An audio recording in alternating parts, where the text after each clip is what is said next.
Well, the numbers do suggest that the vaccination mandate is working, despite some evidence of sick-outs and work slowdowns.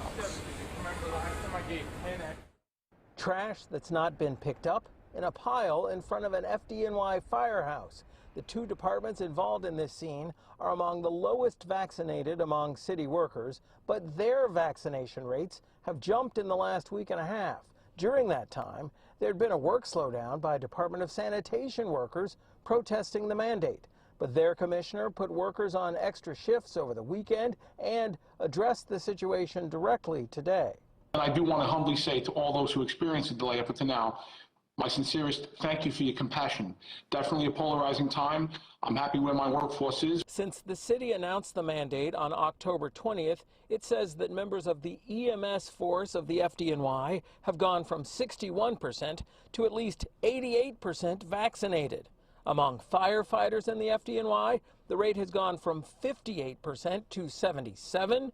In the NYPD, the 70% rate has increased to 85%.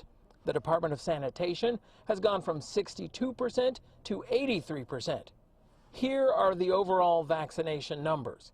Out of a city workforce of 378,000, approximately 9,000 workers have said no to getting vaccinated, according to the city.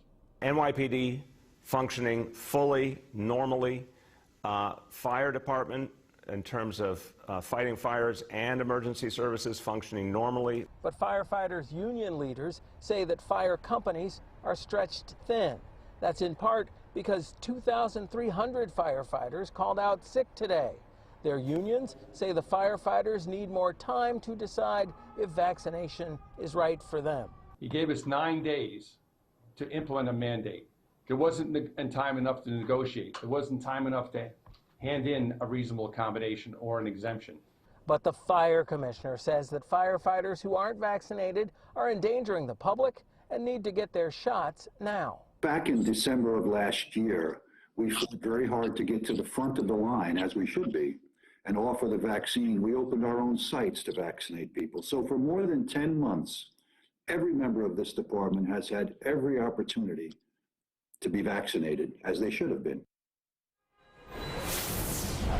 And this hotel across from Penn Station is where the firefighters' unions have set up a help center for firefighters who've chosen not to get vaccinated. They're also planning a legal challenge, but every legal challenge to the city's mandates has been defeated. Lastly, even though today is the day that people's pay starts getting docked if they are not vaccinated, they're not going to feel it, we've learned, for at least another couple of weeks. That's when their paychecks reflect this lack of payment due to no vaccination. So in the meantime, they could get vaccinated and not feel as much of a pinch. Reporting live from Midtown, I'm James Ford, Pix 11 News.